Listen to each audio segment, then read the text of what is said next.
Amis internautes, bonjour. C'est un immense plaisir pour moi de vous retrouver sur notre plateforme 24 Médias. Continuez à nous suivre à travers nos différentes plateformes que sont Facebook 24 Médias TV, mais également YouTube 24 Espace Médias au pluriel. Continuez à aimer nos vidéos et nos articles que nous postons dans nos différentes plateformes, mais également à les partager. Cela nous permettra de lutter contre l'injustice partout où elle se manifestera. Dans notre dernière vidéo, nous avions apporté la réplique à un monsieur qui a voulu jeter le discrédit chez les enseignants, ce qui était inacceptable. Aujourd'hui, nous avons tourné cette page et nous allons parler de la dernière rencontre entre les syndicats d'enseignants et le gouvernement du Sénégal. Je rappelle, ceci constitue la troisième rencontre. Dans un premier temps, le gouvernement avait rencontré les syndicats d'enseignants suite au mouvement de grève qui a été déclenché par le SAEMS et le CUSEMS. Lors de cette première rencontre, le gouvernement était venu les mains vides, ce qui avait biaisé complètement la rencontre. Il a fallu tout simplement reprogrammer une autre rencontre. Lors de cette deuxième rencontre, le gouvernement est venu avec des propositions. Propositions que les syndicats d'enseignants ont bien voulu recueillir pour les transmettre à la base. Cette dernière les avait rejetées catégoriquement. Hier encore, pour la troisième fois consécutive, les acteurs de l'éducation se sont retrouvés pour harmoniser les positions et enfin signer un accord qui sera tout simplement bénéfique pour le secteur de l'éducation. Malheureusement, cette rencontre sur laquelle nous tous, nous fondions beaucoup d'espoir, n'a pas été à la hauteur de nos attentes. Les démons de la division se sont invités au débat et résultat des courses, il y a eu deux positions. 5 parmi les 7 qui étaient présents dans la salle pour représenter les enseignants, ces 5 ont signé un document, le document proposé par le gouvernement. Par contre, le SAEMS et le CUSEMS, qui représentent le moyen secondaire, n'ont pas voulu signer ce document parce que tout simplement, comme la tradition l'exige, il faut absolument repartir à la base, soumettre nos documents et attendre le retour avant de pouvoir signer oui ou non ce document. Par contre, nous allons écouter les deux parties et chacune d'elles va expliquer les raisons qui ont motivé la signature ou non du document qui a été proposé par le gouvernement. Nous allons d'abord recueillir la position des 5 syndicats représentant l'élémentaire. Par le biais de leur porte-parole, Abdou Fati, nous allons avoir un aperçu de ce qui a motivé leur signature. Et Madame le ministre de la fonction publique également s'est engagée pour le 4 mars à examiner avec nous les textes qui régissent nos camarades décisionnaires. C'est des questions fondamentales.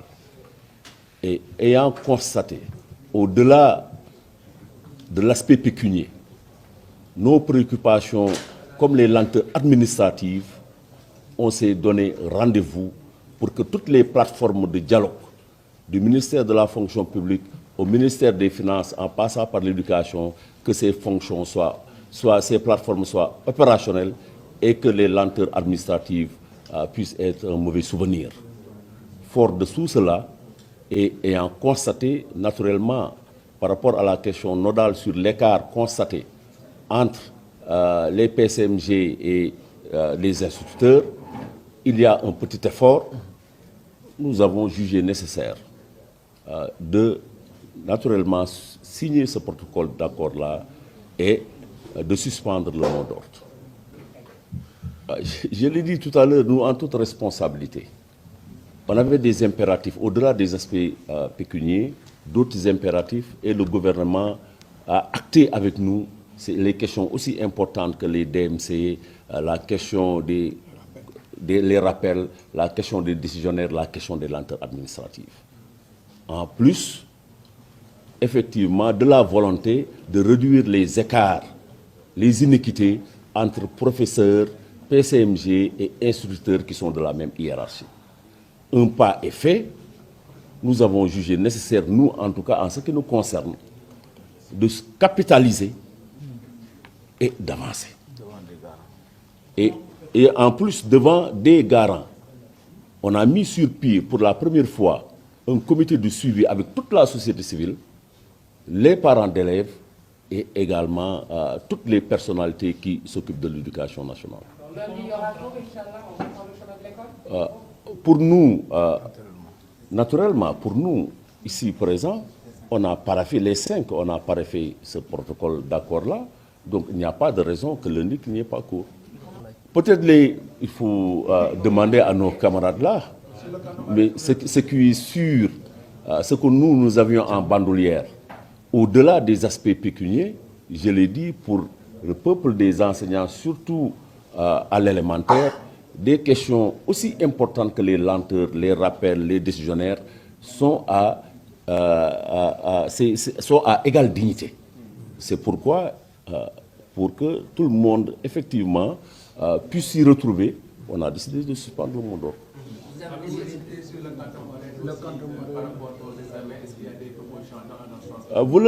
Vous savez, les enseignants, naturellement, sont très proches de leurs élèves.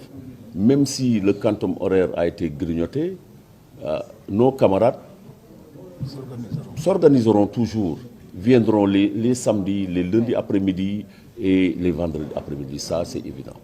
Est-ce que le spectre de 2018 ne pourrait pas se répercuter en 2022? C'est-à-dire signer et après, voilà, dans l'application du gouvernement, effectivement, c'est pourquoi je l'ai dit tantôt, qu'on a poussé le gouvernement à affirmer devant tout le monde que les nets qui circulent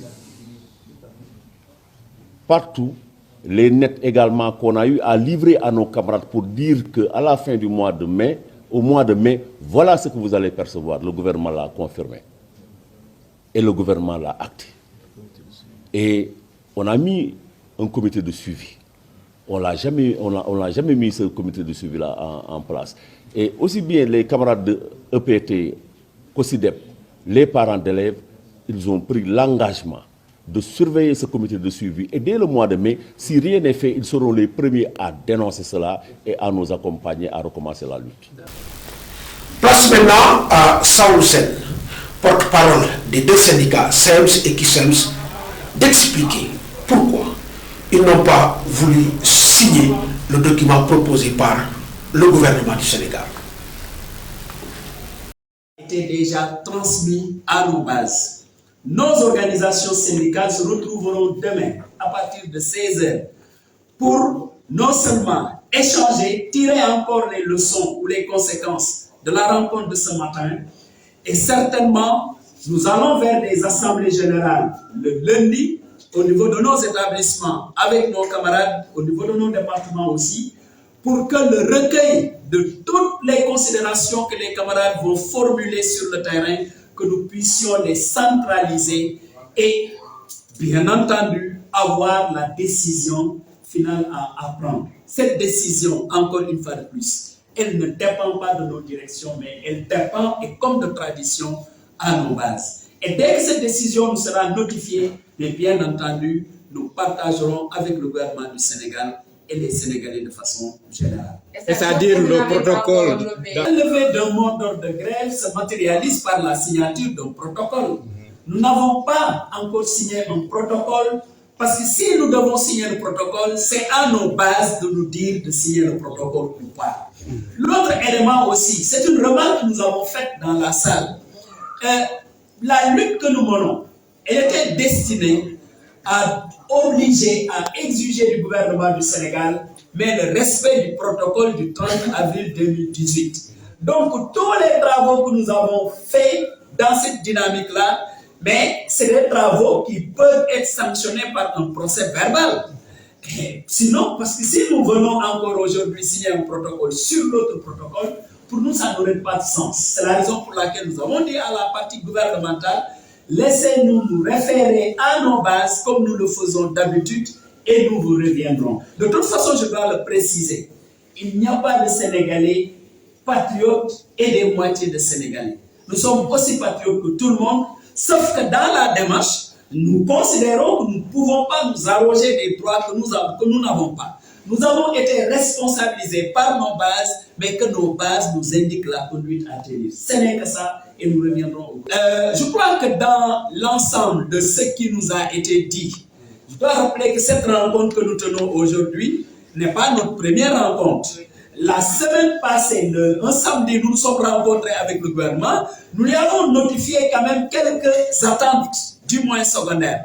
Je dois revenir sur la question de l'indemnité d'enseignement. Nous avions souhaité, quoi qu'on dise, qu'on la porte à 80%, entre autres points sur lesquels nous avions émis nos exigences ou en tout cas nos souhaits. Maintenant, dans une discussion aussi, il faut... Voilà, donc vous avez écouté les deux parties, chacune d'elles expliquant les raisons pour lesquelles donc elle a signé ou n'a pas signé le document qui a été proposé par le gouvernement du Sénégal. Nous ne ferons pas de commentaires parce qu'on va se limiter aux faits.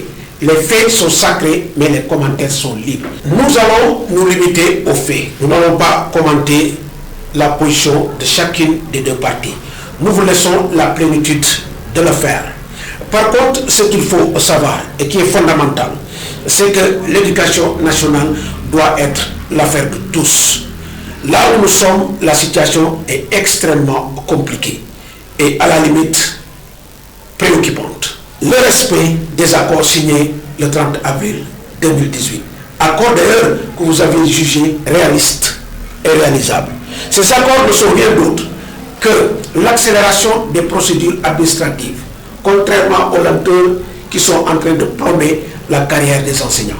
Mais également, il faut nécessairement payer le rappel dû aux enseignants. Et enfin, corriger les inéquités qui existent dans le traitement salarial des agents de la fonction publique. Chers syndicalistes, ne perdez pas de vue que c'est la base qui vous a mandaté pour la représenter à la table des négociations. Vous n'avez pas le droit de trahir. Sachez que le gouvernement du Sénégal ne cherche qu'une faille, qu'une brèche pour s'y engouffrer. Et cette brèche, ce n'est rien d'autre que la scission au sein du mouvement syndical. Ils sont là à guetter la brèche. Et une fois cette brèche ouverte, ils vont s'y engouffrer concernés. Ne perdez pas de vue l'essentiel. L'essentiel, c'est tout simplement de faire en sorte que nous ayons une école de qualité, une école viable, une école pacifiée. Et cela passe nécessairement par être présent à la table des négociations. Et vous êtes en train de leur ouvrir cette brèche. Ce qui s'est passé hier lors des négociations ne grandit pas les syndicats d'enseignants. À parler. Et ce qu'elle a dit, c'est très clair. Ce que nous voulons, c'est tout simplement le respect des accords du 30 avril 2018. Nous n'avons jamais avancé de chiffres, ni 200 000, ni 300 000, pour qu'on nous donne cela. Ce que nous avons demandé, c'est simple, et nous l'avons décrit en des termes très simples. Respecter les accords signés le 30 avril 2018. Si ces accords sont respectés et appliqués, l'école sénégalaise sera sauvée. Mesdames et messieurs, merci de nous avoir suivis. Nous vous donnons rendez-vous une prochaine fois.